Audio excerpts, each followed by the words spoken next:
Friends, welcome back to RT vlogs. இன்னைக்கு புதன்கிழமை நம்ம வீட்டில் என்ன லஞ்சுன்னு பார்க்கலாமா?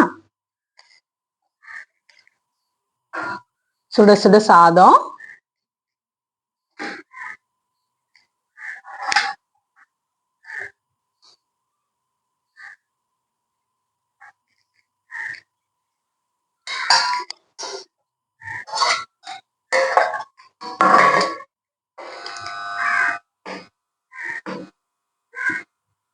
பீன்ஸ் பாசிப்பருப்பு போட்டு ஒரு கூட்டு,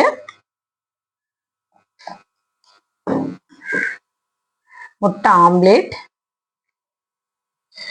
சங்கரா மீன் மத்தி மீன் போட்டு வறுவல், சூடான ரசம்,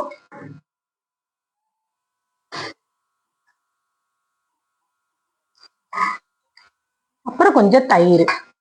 இதுதான் ஃப்ரெண்ட்ஸ் புதன்கிழமை நம்ம வீட்டு லஞ்சு. உங்களுக்கு நம்ம சேனல் பிடிச்சிருந்தா லைக் பண்ணுங்க, ஷேர் பண்ணுங்க, மறக்காம ஆர்டி விளாக்ஸ் சப்ஸ்கிரைப் பண்ணுங்க.